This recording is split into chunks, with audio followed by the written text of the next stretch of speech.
Hello scale model lovers. Yes, the Semovente is sick. It has spots all over it, but that will have to wait, because we got plenty to tackle in today's episode before we get there. So let's not postpone things any longer and dive right in. Remember these ugly buggers? Yeah, these little chewing gum disasters were completely wasted after I dropped them on the workbench. You'll see this a lot on this channel since I am clumsy Anyway, before moving on, I had to repair them. Surprisingly, this went without any other major setbacks. Next, I had to seal up the only open hatch on the turret with masking tape. And somehow, I couldn't even do that properly. Sometimes your fingers are the best tools. The frustration was real, if you're wondering. But let's move on. In the first episode, some of you pointed out that these holes were actually viewports for the crew. Of course, I had already completely filled them with as much putty as I could possibly find. So yeah, some minor drilling needed to be done. Thanks for the extra work, guys. Appreciate it. Anyway, the barrel had some overspray from painting the interior, so I gently removed it with a sanding sponge. After that, I gave all the metal parts a light coat of metal primer for better paint adhesion. Man, all this prep work. But it's for a good cause. Finally, we're ready to take it to the next step. Covering all my mistakes with as much primer the model can handle. Let's do this. I cleaned the whole model with some good old-fashioned isopropyl alcohol to get rid of any dirt and dust. This way we have a spotless surface to start with, since dust is our natural enemy at the workbench.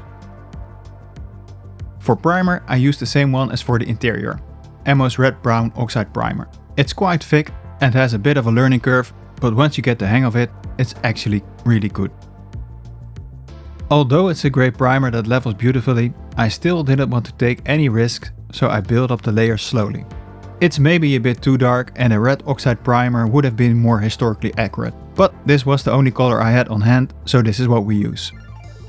I am also not planning any heavy chipping or shading since my reference is a restored vehicle, so no worries.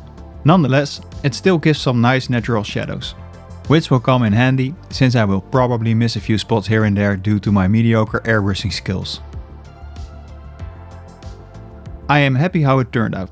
I mean, look at this mess right here. Luckily none of this was anywhere to be seen afterwards. Very rewarding. Alright, enough self-appreciation. We're far from finished. Time to tackle the road wheels. I started by masking the suspension bars with masking liquid. The plan was better than the execution, but more on that later. At least they look fancy for now. One of the hatches had some nasty sig marks which were still visible after the first round of primer. I had to redo them and in the process destroyed all the rivets. I later replaced them with some resin aftermarket rivets that had been sitting in my stash for quite some time. Unfortunately, it was such a fiddly job that I couldn't really film it properly. Given my level of patience, I was actually surprised I did an okay job. Not perfect though, but I'll have to do. I quickly gave all the suspension bars and road wheels a coat of primer and was ready for the next challenge. And since I was already in the redoing things mode, I figured why not redo the tarps I made in the first episode, since they were as flat as a cutting mat. Let's go. Remember these? They look like you could use them as toilet paper. You probably could, and it would be cheaper too. I mean, just look at them. I hated them so much I decided to make new ones from green stuff and threw everything at it I could possibly find around the house. Especially the stuff of my girlfriend, since we still have not settled the shiny tracklink argument.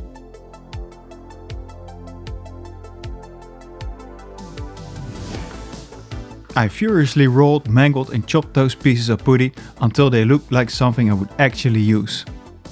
I even used my trusty toothpick method. They still look like garbage though, but at least not like toilet paper anymore. It also meant I was able to press the stowage in them for more realism. So that's something. We'll have to see how they turn out once they're all painted up.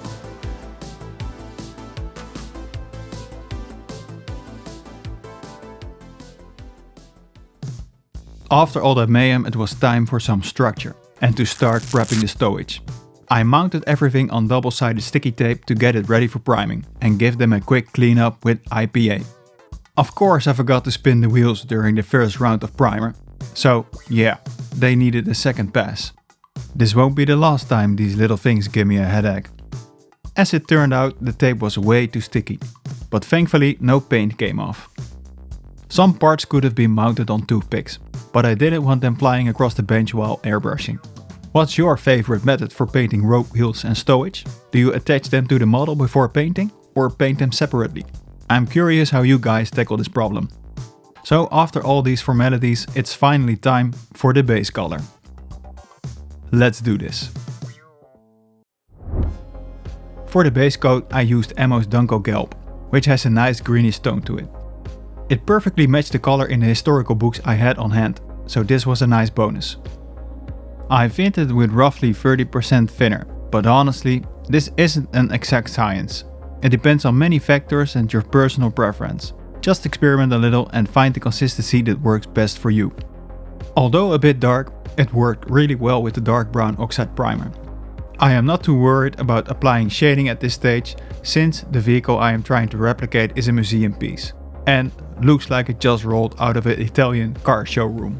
Therefore, the weathering and aging will be kept to a minimum. The stowage and wheels got the same treatment as the vehicle. Only the tarps and crate will be hand painted a different color later, but giving them the same base color now at least unifies the whole model. After all that airbrushing, my trigger finger was beginning to feel numb and ready for retirement, so it was time for something else. I started with the road wheels, and man, there were so many of them. The Semovente M40 has 44 road wheels. Yes, I counted them all. Definitely one of the downsides of this vehicle. Since I'm terrible at planning and had already mounted them on the suspension bars, it became even more time consuming. The instructions suggested keeping the wheels workable, which I obediently followed. But that presented a few problems I didn't anticipate for. I mean, yeah, you can't make this stuff up. I had to resort to my trusty toothpick method 2.0 just to hold the wheels in place while painting. Real rocket science level modeling right there. I also tried to give you guys front row seats to painting these little buggers, which resulted in some rather questionable moves and postures on my end. Not sure how I will explain that to my physiotherapist. Anyway, with a bit of cheating, a DaVinci Series 7 triple zero brush and some magnifying glasses, I was able to pull off some decent results. Next, I gave all the bolts a dark red color. This might seem odd, but it was actually on the reference vehicle. Not sure why they did that, but I think it makes for an interesting subject. And don't worry, the red will be toned down during weathering. So, this concludes our little painting session. But wait, there is more. I also had to do the sprocket, and since I had already gained some real high level bolt painting experience, this shouldn't be too hard, right? Of course I couldn't stop, and it's never enough. Always that last bit of perfection that ruins everything. I guess I didn't learn anything from the chipping mayhem from last episode. Since I obviously suck at detail painting, I was immediately drawn back to the airbrush. Time to give this vehicle a bit of a highlight. I mixed two lighter versions of Danko Gelb. To avoid making it look chalky, I used Emo's lightest Danko Gelb instead of adding white. Some people call this color modulation, but that sounds way too fancy for me right now. I'm definitely no expert on the subject, so I'm keeping it simple. The first highlight was thinned about 50-50. For the second, I added a touch of light Danko Gelb and thinned it even further to soften the edges. I focused mainly on the panels and upper areas, working from the inside out and trying to follow where light would naturally fall. Again, I am no expert, so don't use this as a tutorial. A piece of paper helped me give some panels a sharper, more defined look. And since I'm consistent in my work, I'm also very consistent in my mistakes. No further comment. Moving on, it looked okay-ish for my level of amateurism, but a few panels, especially on the front hull, were a little too bright in my opinion.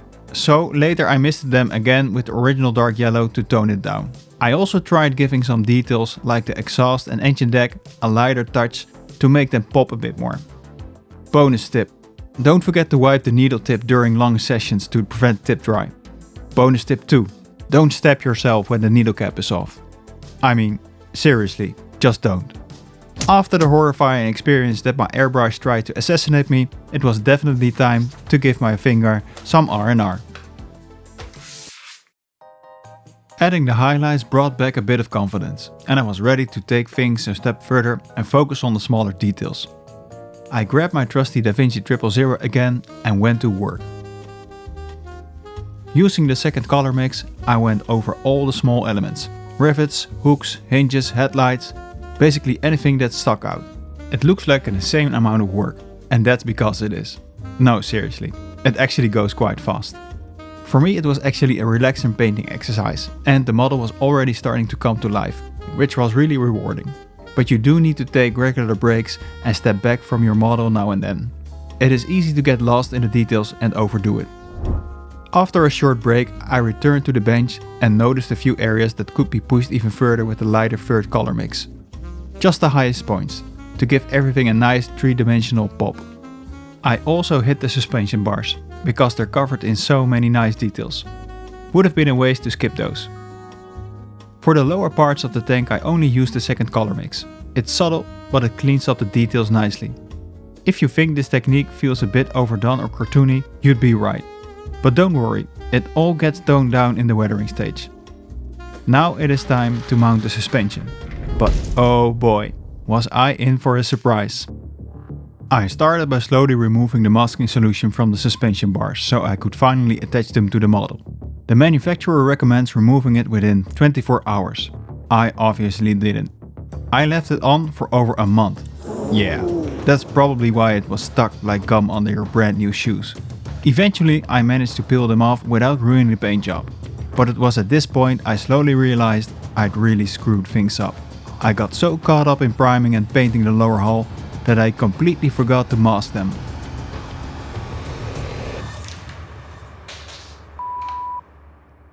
And to make things even worse, my scratch-built radio antenna support broke for the second time during this build. It looks pretty sad. Anyway, enough procrastination. Let's fix this. It really felt like the main theme of this whole build. Sanding, sanding, and then even more sanding. I think getting a job in auto body repair would suit me nicely at this point. Hit me up if you're hiring. Anyway, once the plastic was exposed, I brushed on an unhealthy amount of Tamiya extra thin cement and crossed my fingers. Luckily it worked. The bond was strong and I could finally mount the rest of the suspension. It was honestly pretty satisfying to see all those tiny rope wheels lined up on the hull. After that, I added the idler wheels and all of the return rollers. To finish it off, I touched up the fenders and repainted the undersides of the suspension attachment points since those spots were clipped during priming and needed a bit of love. And just like that, the drama was over. The wheels were on and nothing had exploded.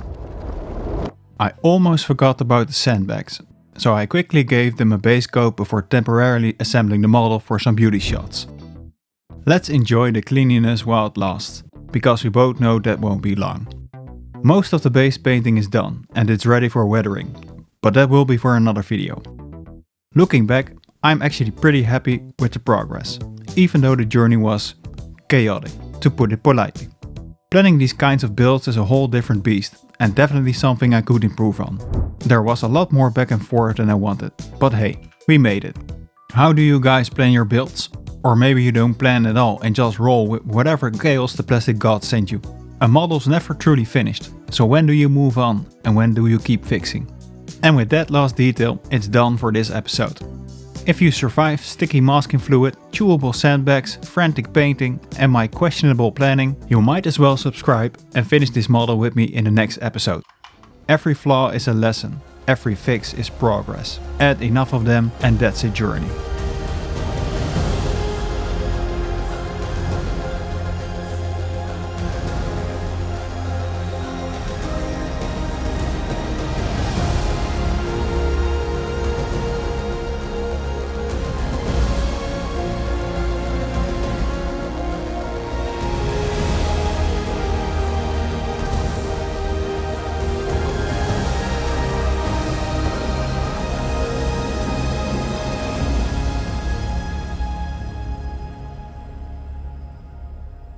Thank you guys for watching and see you all in the next one.